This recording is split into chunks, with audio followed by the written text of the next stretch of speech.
it's Tricia Mae, or May Myself and I took a little break because I've been traveling like the past month.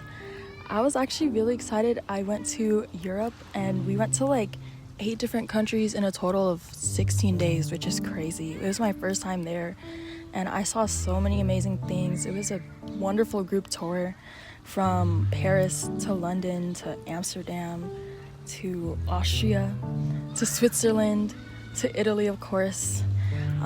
I got inspired while I was there to write poems. I don't usually write poems, I just journal and I write lyrics, but I really felt called to. So I'm gonna be reading 4 of my poems that I wrote. Don't mind the background noise, I'm at a park. I think the background noise is a little fitting anyway. So the first one is called Smile Lines. I'm sure you guys know that one TikTok filter that's like AI generated. It's called Aged and it shows us like what we're gonna look like when we're older, and apparently it's like super accurate. Yeah, let me just read it to you guys and I think you'll understand. And for context, on the group tour there was like people of all ages and it was a wonderful group, really. So I'll just begin. Smile Lines. A simple filter inhibits my aging appearance, for I have always looked older than others, the ones my age. I've been told that my soul has seen stars that are light years away. The filter. It uses artificial intelligence to mirror the future of my current face. What I'm shown is quote-unquote realistic and inevitable. More than it is artificial, it is said. Users worry about their worry lines, but rather, I like to see them as adorned on my face, a reflection of the turmoil I have faced. My cheeks wear wrinkles to represent what I like to believe as the wrinkles in my many lifetimes, and the divinity of my place in the cosmos. But just like the others, I have my insecurities. The smile lines etched from the framework along the corners of my mouth to where my cheeks meet my nose, they left me quite ashamed of my looks and wondering how to avoid them. In turn, I look at elders around me in the hopes of disproving these smile lines. However, they all carried them, some more than most. The closer I examine, the more I begin to question why I would expect such disappointment from a future so full of history and beauty, whether they formed from endless laughs or fake smiles. I smiled to myself, knowing that one lifetime contains such a duality of happiness and sadness, that the singularity of it all acts as memories on our sacred skin. So, I smile to the earth that grounds my presence, to the sun that allows light to leave room for the dark, to the stars that are reborn time and time again with the elements in my body, to the moon that balances the oceanic energy of our souls, and most importantly, to the strangers in need of a reminder that we are all one and that they are not alone. A simple filter leads to a simple thought. What a blessing it is to be alive, to be human, to have the capacity to feel and the ability to smile with love, connectedness, and consciousness. Now that last part, I said what a blessing it is to be alive, to be human, to have the capacity to feel. I just feel like I get really anxious and sometimes I'm just like, I wish I could stop feeling, I wish I could stop thinking. But then I remember, this is a privilege. It is so rare that we are human in this lifetime and we are able to even, what I just said, feel and think. And I think it's a beautiful thing, even if we get caught in our own feelings and thoughts, at least we are able to. Does that make sense? Yeah. So the next one is called Go, for Vincent van Gogh. I have this painting right here. I bought this from like TJ Maxx and I just thought it was so beautiful and I didn't even realize it was Vincent van Gogh and I was so disappointed in myself. But the first stop at Europe was Amsterdam and we went to this museum and right next to it was another one. I saw that there was this quote like a few weeks later that he had said, and that's what my poem is going to be about, so I'll just go ahead and read this one too. Go. The more I think it over, the more I feel that there is nothing more truly artistic than to love people. Vincent van Gogh. Oh, how I agree with you, Go. My pure soul's sole intention is to embody love, to love without the fear or need to be loved in return.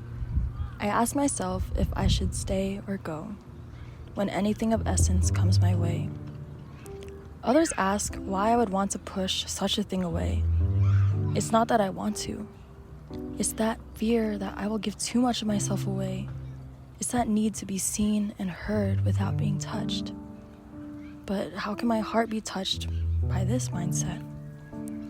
I fear that I feel the need to run, to leave, to go, before anything bad can happen. But I'm sure you've heard the saying, good things take time. It's self-sabotage, I know. But how am I supposed to stay with the person when I'm used to abandonment and betrayal? How do I know that I belong to a place when I can barely lay still in bed? How can I be sure that an opportunity is meant for me when my anxiety whispers louder than my intuition screams? Oh, Go, I figured it out. After all I've been through, I struggle to consider myself as a human worthy of love. But I do consider myself an artist, just like you.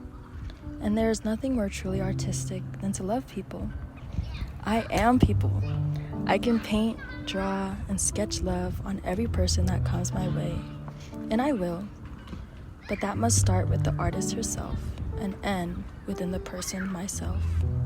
I think it goes without saying that this poem embodies kind of my fears of being loved. Like, a lot of people have the fear of loving somebody, but I have no issue with that. It's the fact that when I let people into my space, it feels like they have more power over me than I would like.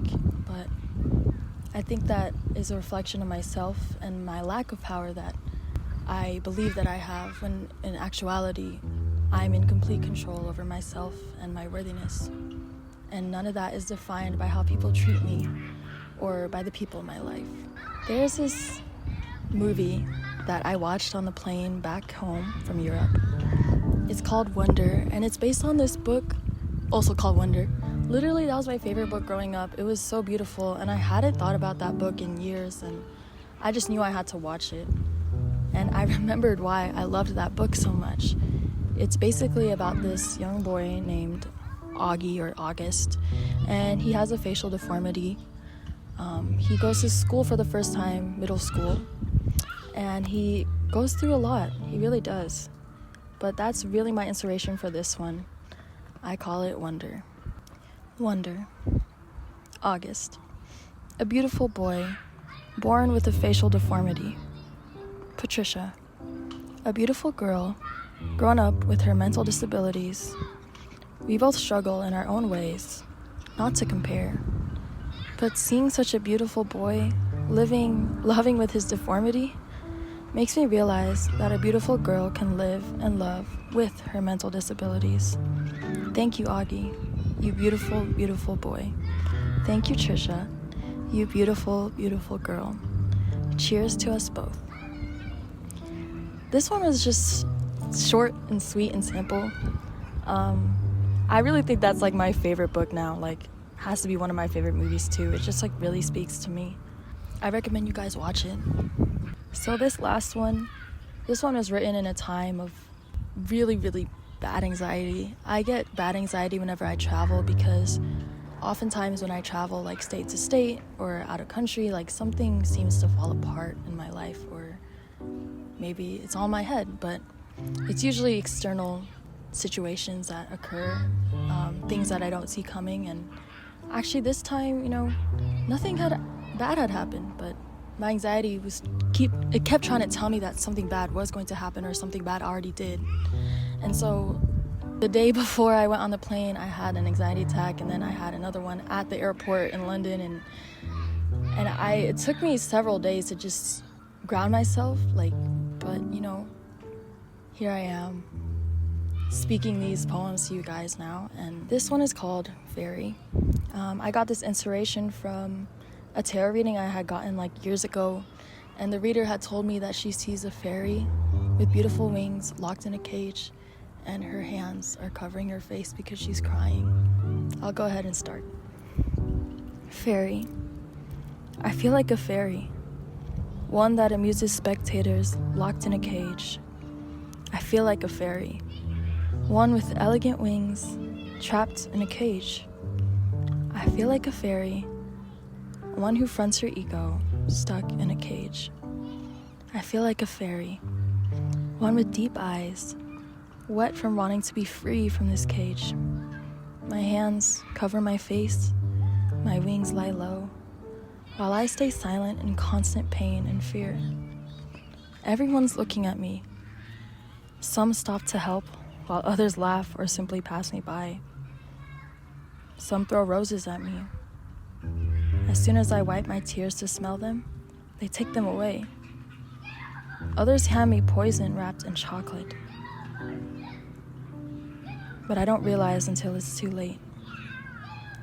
I'm a fairy with elegant wings and deep eyes, undeserving of it all. So why am I here? Somehow, I break free from the cage, but at the expense of my wings. They're broken. They're hurting. I'm hurting. At least they are still a part of me. But who am I without this cage and with broken wings? At least I am free, right? Now, this one was a bit sadder, obviously, than the other ones. I guess I kind of wrote a song that's out. It's called Recognize Me by Tricia Mae. Go check that out. But in there, I talk about in the chorus, basically asking, do you recognize me? I don't recognize me because I'm in a place of healing rather than what's familiar and comfortable. And when I'm in the familiar and comfortable, I'm not able to grow, so I need to let those parts of me go. And that's kind of what this is about. I have been so used to being locked in a cage, and really, like I've mentioned in the other poems, that things may happen to you, things may be done to you, but really, you're the one in control. And that's not to shame myself for being in that cage. It's a process. Healing is a process, and we all have those wings. It just takes the time to really break free from the cage and heal the wings. But I talk about being free because when we think about it, we are completely free. We have the freedom to do anything we want, to be anyone we want, to literally do whatever we want. But we're governed by society and our past and our future and our whatever it is. And we think that we can't escape. And I understand some of us are less fortunate than others, but oftentimes I find that the people who free themselves from the expectations of everything else around them, they're the ones with the most peace.